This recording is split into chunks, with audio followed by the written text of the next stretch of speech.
Hello বন্ধুরা, কেমন আছেন সবাই? আশা করছি ভালো আছেন। তো আজকের ভিডিওতে আমি ব্রামস দ্য বয় 2 মুভির এক্সপ্লেনেশন নিয়ে চলে এসেছি। আপনাদেরকে জানিয়ে দিই এটা 2016তে রিলিজ হওয়া দ্য বয় মুভির সেকেন্ড পার্ট, যেখানে আমি অলরেডি পার্ট 1টাকে এক্সপ্লেন করে রেখেছি। যদি এখনও পর্যন্ত আপনারা ভিডিওটাকে না দেখে থাকেন তাহলে ডেসক্রিপশন ও আই বাটনে থাকা লিঙ্কে ক্লিক করে ভিডিওটাকে অবশ্যই দেখে নিতে পারেন। আশা করছি এই ভিডিওটা আপনাদের খুবই ভালো লাগবে, তাই ভিডিওটাকে সম্পূর্ণ দেখার অনুরোধ করছি। এছাড়া প্রতি রবিবার এমনই ভিডিও পেতে চ্যানেলটিকে সাবস্ক্রাইব করে পাশে থাকা বেল আইকনটিকে প্রেস করে দিন। তাহলে চলুন আর বেশি কথা না বাড়িয়ে ভিডিওটি শুরু করা যাক।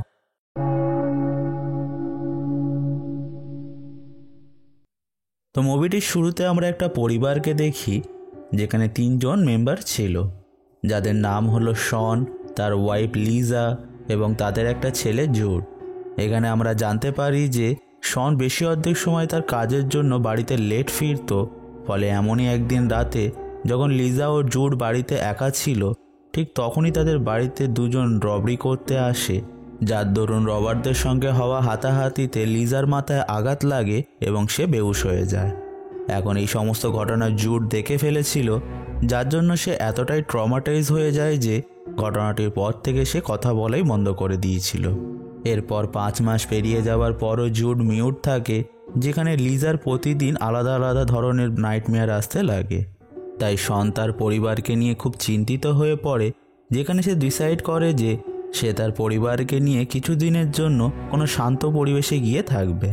তাই সে শহরের বাইরে একটা বাড়ি রেন্ট নিয়ে নেয়, যেখানে তারা কিছুদিনের জন্য থাকবে।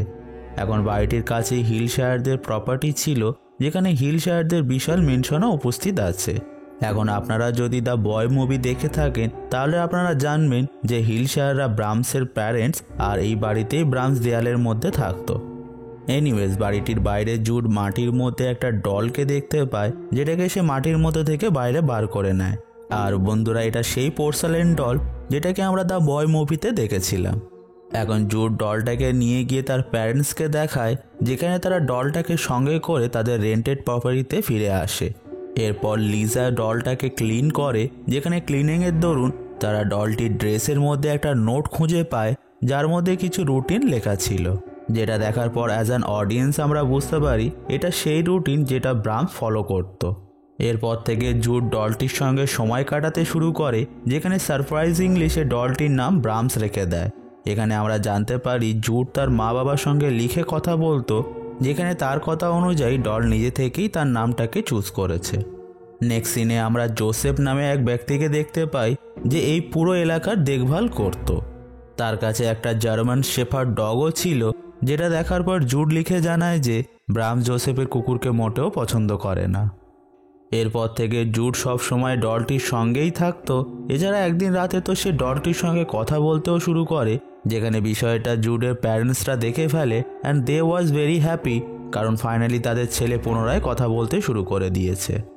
এখন পরের দিন সকালে জুড তার বাবা মাকে বাড়ির জন্য কিছু রুলস লিখে দেয়, যেখানে জুডের কথা অনুযায়ী এই সমস্ত রুলসগুলো ব্রামস তাকে দিয়েছে।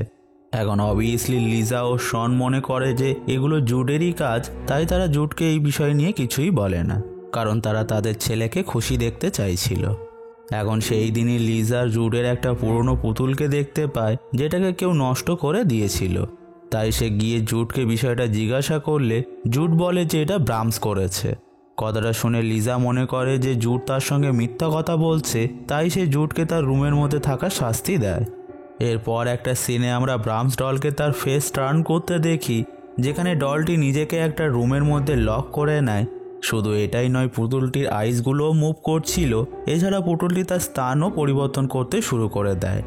এগুলোতে লিজার ব্রামস ডলের উপর একটু সন্দেহ হতে লাগে, কিন্তু সে বিষয়টাকে বেশি গুরুত্ব দেয় না। নেক্সট সিনে আমরা পুনরায় জোসেফকে দেখতে পাই, যে জুডের সঙ্গে কথা বলছিল, যেখানে আমরা জানতে পারি যে জোসেফের কুকুর হঠাৎ গায়েব হয়ে গিয়েছে। সিনটি দেখে অ্যাজ অ্যান অডিয়েন্স আমরা বুঝতে পারি জোসেফ ব্রামসের বিষয়ে অনেক কিছুই জানে।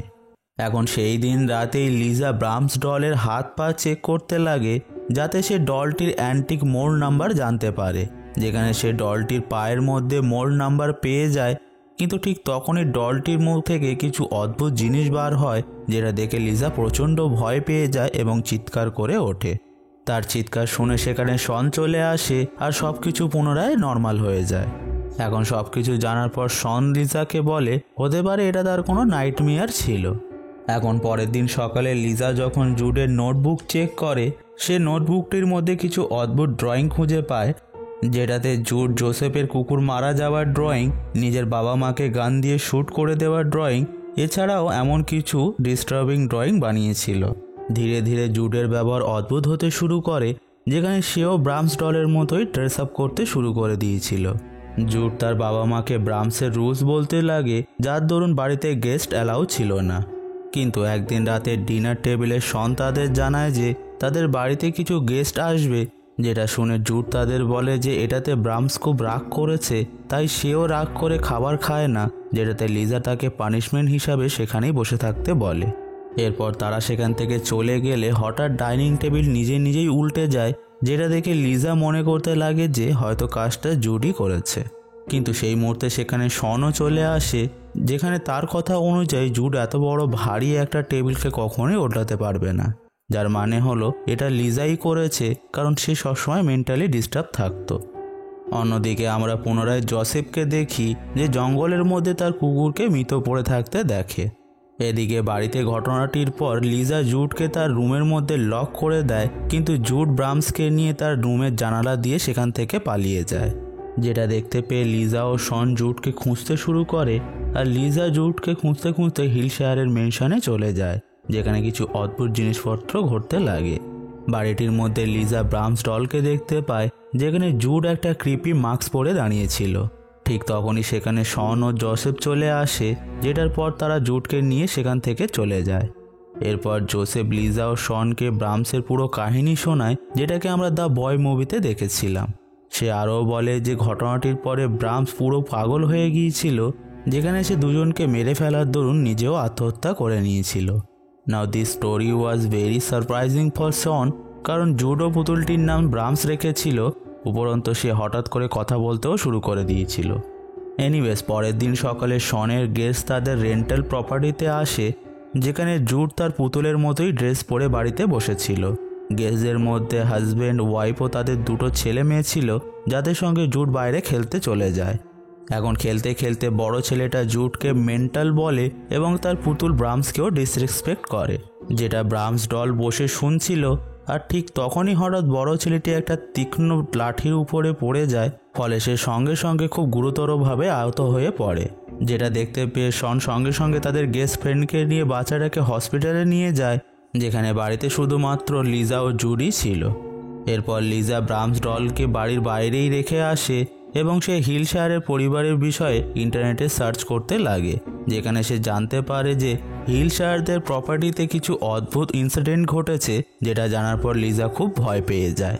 ঠিক তখনই লিজা রিয়েলাইজ করে যে ব্রামস ডল বাড়ির বাইরে নেই, এছাড়া তাদের ছেলে জুডও বাড়ির মধ্যে থেকে গায়েব হয়ে গিয়েছে। তাই সে সঙ্গে সঙ্গে জুডকে খুঁজতে বাড়ির বাইরে যাওয়ার কথা ভাবে, কিন্তু সেই মুহূর্তে সেখানে জোসেফ গান নিয়ে চলে আসে, যেখানে সে রিভিল করে আসলে সেই ব্রামসের কথায় ডলটাকে নতুন করে তৈরি করেছে, এছাড়া সেই পুতুলটাকে মাটির মধ্যে পুঁতে রেখেছিল, যাতে সহজেই জুড সেটাকে বাইরে বার করতে পারে। ব্রামসের আত্মা জুডের মতোই দুর্বল বাচ্চাদেরকে তার শিকার বানায়, যাতে তারা তার সঙ্গে হিলশায়ারের মেনশনে থাকতে পারে।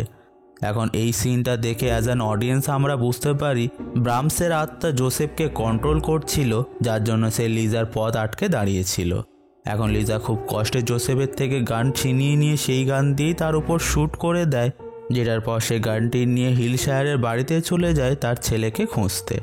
অন্যদিকে হসপিটালের মধ্যে শনের এক ব্যক্তির সঙ্গে পরিচয় হয়, যে তাকে ব্রামসের অনেকগুলো ভিক্টিমের বিষয়ে তাকে জানায়, যেখানে শন এটাও জানতে পারে যে জোসেফ ব্রামসের হয়েই কাজ করে, যেটা জানার পর শন দ্রুত তার বাড়ির উদ্দেশ্যে বেরিয়ে পড়ে। অন্যদিকে হিলশায়ারের বাড়িতে লিজা পুনরায় জুডকে সেই পিপি মাস্ক পরে থাকতে দেখে, যেখানে এখন তার হাতে ব্রামস ডলও ছিল। তাই লিজা জুডকে বুঝিয়ে সুঝিয়ে ডলটাকে তার হাত থেকে নিয়ে নেয়, কিন্তু জুড সেখানে থাকা গান হাতে নিয়ে লিজার উপর গান পয়েন্ট করে। ঠিক তখনই সেখানে শনও লুকিয়ে লুকিয়ে চলে আসে, যেখানে জুড লিজার উপর শ্যুট করতে যাবে তার আগেই শন একটা লাঠির সাহায্যে ব্রামস ডলকে ভেঙে ফেলে, যেটার সঙ্গে সঙ্গে জুড নিজের হুঁশে ফিরে আসে এবং দ্রুত তার মায়ের কাছে চলে যায়। ঠিক তখনই সেখানে জোসেফও চলে আসে, আর ব্রামস ডল উঠে বসে, যার ফেসটা খুবই ভয়ঙ্কর দেখতে লাগছিল। ডলটি তার পাওয়ারের সাহায্যে জোসেফকে হাওয়াতে লেভিটেট করিয়ে তাকে মেরে ফেলে। এরপর ডলটি জুডের বাবা মাকে মেরে ফেলতো তার আগেই জুড ডলটাকে পুনরায় তার হাতে তুলে নেয়, যেন সে আবার ডলের দ্বারা পজেস হয়ে গিয়েছে। কিন্তু পরক্ষণেই জুড ডলটাকে আগুনের মধ্যে দিয়ে দেয়, ফলে ডল ও তার মধ্যে থাকা ইভিল স্পিরিট পুড়ে ছাই হয়ে যায়। নেক্সট সিনে আমরা জুডের পরিবারকে তাদের হোম টাউনে ফিরে আসতে দেখি, যেখানে তারা সবাই এখন খুব খুশি ছিল। কিন্তু রাতে শোবার সময় জুড সেই মাস্কটাকে পুনরায় পরে ব্রামসের সঙ্গে কথা বলতে লাগে, যার মানে হলো ব্রামসের আত্মা পুতুল থেকে বেরিয়ে এসে জুডকে পজেস করে নিয়েছে। আর মুভিটি এখানেই শেষ হয়ে যায়। তো বন্ধুরা, এটাই ছিল ব্রামস দ্য বয় 2 মুভির ফুল এক্সপ্লেনেশন। আশা করছি ভিডিওটা আপনাদের ভালো লেগেছে। যদি ভালো লেগে থাকে তাহলে অবশ্যই কমেন্ট করে জানাবেন, সঙ্গে ভিডিওটাকে লাইক করতে ভুলবেন না এবং বেশি বেশি করে বন্ধুদের সঙ্গে ভিডিওটিকে শেয়ার করুন। এছাড়া প্রতি রবিবার এমনই ভিডিও পেতে চ্যানেলটিকে সাবস্ক্রাইব করে পাশে থাকা বেল আইকনটিকে প্রেস করে দিন। তাহলে আমি আসবো নেক্সট সানডে এমনই কিছু মুভি এক্সপ্লেনেশন নিয়ে। Till then, keep watching.